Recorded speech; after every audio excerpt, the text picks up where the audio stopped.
6 keutamaan sholat duha dan kapan waktu melaksanakannya.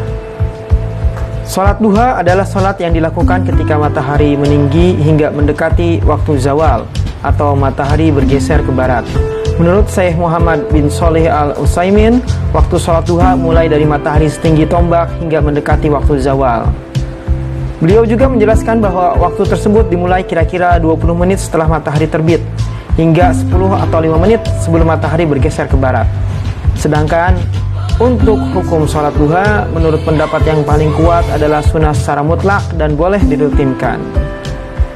Berbahagialah bagi kita yang rajin sholat duha. Nabi sudah dengan jelas menjelaskan dalam berbagai hadisnya tentang keutamaan dan pahala dari sholat duha. Pertama, orang yang sholat duha akan diampuni dosa-dosanya oleh Allah. Barang siapa yang selalu mengerjakan sholat duha, niscaya akan diampuni dosa-dosanya walaupun sebanyak buih di lautan. Hadis riwayat Tirmizi. Kedua, barang siapa yang menunaikan sholat duha, ia tergolong sebagai orang yang bertaubat kepada Allah. Tidaklah seseorang sebelum mengerjakan sholat duha kecuali ia telah tergolong sebagai orang yang bertaubat. Hadis riwayat Hakim.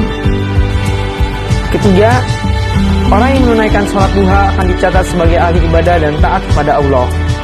Barang siapa yang sholat duha 2 rakaat, maka dia tidak ditulis sebagai orang yang lalai.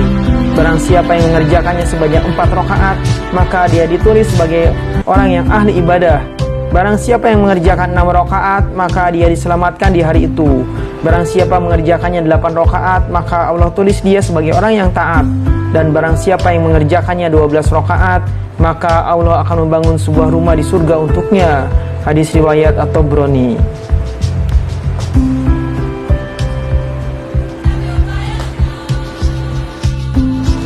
Keempat, orang yang istiqomah melaksanakan sholat duha kelak akan masuk surga lewat pintu khusus, pintu duha yang disediakan oleh Allah. Sesungguhnya di dalam surga terdapat sebuah pintu bernama pintu duha. Apabila kiamat telah tiba, maka akan ada suara yang berseru, "Di manakah orang-orang yang semasa hidup di dunia selalu mengerjakan sholat duha? Ini adalah pintu buat kalian. Masuklah dengan rahmat Allah Subhanahu wa Ta'ala." Hadis riwayat At-Tabrani. Kelima, Allah mencukupkan rezekinya. Wahai anak Adam, janganlah engkau merasa lemah dari 4 rakaat dalam mengawali harimu. Niscaya aku akan mencukupimu di akhir harimu. Hadis riwayat Abu Darda. Keenam, orang yang mengerjakan sholat duha telah mengeluarkan sedekah.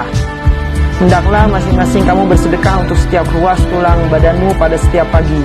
Sebab setiap kali bacaan tasbih itu adalah sedekah.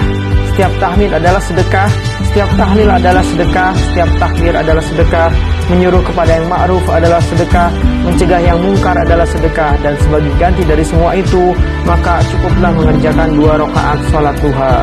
Hadis riwayat Muslim. Allahu a'lam bishawab.